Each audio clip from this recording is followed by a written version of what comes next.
Good morning. Good morning. Hi, my name is Valerie Haas. I am the Organizational Learning and Development Lead at Goodwill Columbus. And I want to welcome you back to our Facebook and our YouTube pages. Goodwill Columbus Workforce Development is a free resource for you for everything job related. If you are currently looking for a job right now, or you want to change careers and need assistance, or maybe you just need a little training to get you into your next best career, we can help. So just reach out to us via email, phone number, or Facebook Messenger. Let me actually put our information. You can see it right here on the ticker, and contact us here at Workforce Development at goodwillcolumbus.com, or just call us at 614-230-1289, and we can set you up with a career consultant that can assist you with your needs. All right. But today I want to talk to you about networking, but more specifically, some of the obstacles that come into play as to why people don't network and things that you can do to work on that. So let me just get started here, and let's talk about it. All right. Now, first and foremost, I want to talk about what networking is. And if you've seen my previous presentation on this, I go into depth as to different things you can do to network properly. But let's talk about what networking is. It is the development and maintenance of mutually valuable relationships. And so that doesn't mean just a chance meeting with someone, introducing yourself, and then going on about your way. It takes time to develop a relationship, and maintenance means it's more than one occurrence. And mutually valuable relationships, that's the key. It's an opportunity to exchange with other people, share your knowledge and experience, and they share theirs with you. And maybe you find a way to help each other along the way. So why is it important? Well, we're talking about it now most specifically because we have over 50 million people that have applied for unemployment. That's a lot of people. And you'll be competing with them as you seek to either get your next best job, or if you are currently not employed, you'll need to do a little extra work to get in front of the right people to get hired. And networking is the number one way to get a job. Actually, 60% of job opportunities are obtained through networking. So that's why it is so important. Now, what are some of the reasons why people don't network? A lot of times it's this thing right here, fear. Fear gets in the way a lot of time as to why people don't network. Some people need to build up a little confidence. They feel that they don't know what to say, or that they don't have anything to offer. And that's just not true. Everyone has a gift, something that they can offer. And there are talents and skills that you can develop along the way. And so don't let fear, false evidence appearing real, the acronym, false evidence appearing real, fool you into thinking that you have nothing to offer and that you have nothing to say. So fear is often one of the things that gets in the way of people actually networking. What's the next one?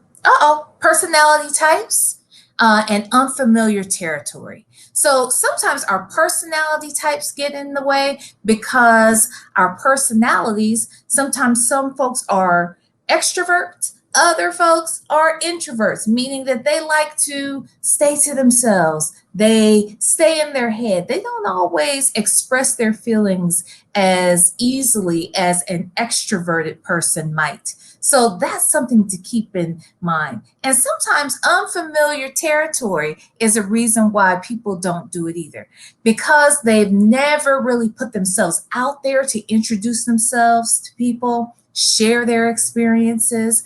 You have to explore unfamiliar territory, get out of your comfort zone in order to truly be effective in this area. So don't let unfamiliar territory keep you from exploring a new opportunity, a new relationship, because relationship development is key.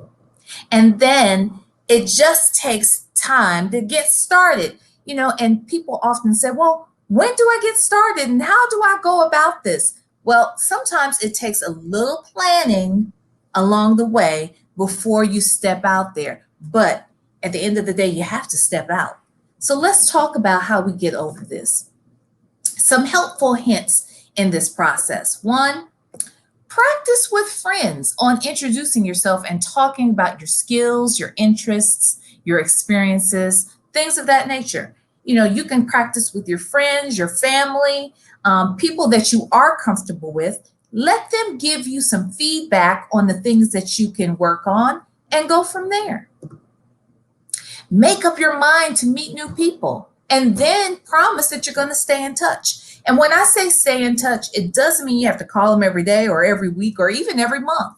Maybe once you have met someone that shares a similar interest as you do or as you have, you may want to just give them a call or send them a quick note or email quarterly or maybe during the holidays and just check in and say, hey, I remember meeting you. It was great. Our discussion was great.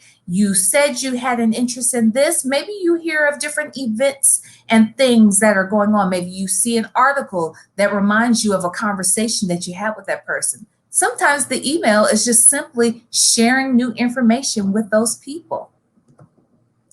Also, sometimes it's all about creating a mini script before you cold call or attend networking events. And when I say a mini script, something like an elevator pitch, or maybe it's just a brief introduction on how you go about making new friends in the process. Let's talk about that further. So your script might look a little something like this. Before you call, you'll want to put together a little maybe 2-sentence script that says something like, hello, my name is Valerie Hawes. I got your name by going out to LinkedIn. I'm interested in this position or interested in this group. Who would be in charge of that department? No matter what the call is that you are attempting to make, something like this will help you along the way. If you put this in writing, practice saying it aloud, it would be easier if you're calling about a job, if you're calling about an interest group you'd like to join, whatever it is. And it only takes a minute or two to do that. And when you're practicing with your friends, you can use this as your guide. Sometimes cold calling is necessary, and cold calling just means that you see an interest in a position or something of that nature. Maybe you know that there's a company you want to work for, but there is no job that's posted, and you just want to introduce yourself to a potential hiring manager. Before you do that, get ready and make a plan. You'll want to make sure that you have your script ready to leave a proper message, introducing yourself, sharing what your interest is, whether it's a position or, I don't know, again, joining a group or a club, and leave that message with that person. Try to schedule an interview if you can. And then get the organization's website and do research before even making that call. It makes things a lot easier. That's it. I mean, this was just a quick little guide to let you know how to get started in the process. I would also suggest putting together a little elevator pitch that only takes about 30 seconds that will allow you to introduce yourself, express your desires, and then you'll never know what might come out of it. So again, I want to thank you for watching us here on Goodwill Columbus's Workforce Development Facebook and YouTube pages. Please like the Goodwill Columbus Workforce Development Team's Facebook page, and you'll receive updates on resources and other helpful hints for assistance. And if you like a free resume or interview consultation, you can schedule it by going to this link. I'm going to put that up right here, a banner here. Okay, if you take this little link right here, write it down. You can freeze this screen and go back. You can schedule your own personal free consultation on how to interview properly and even get someone to look at your resume or give you tips on how to develop an effective resume so that you can achieve your next best job. Okay, that's all I have. Thank you again for joining us, and we'll see you again soon. Talk to you later. Bye.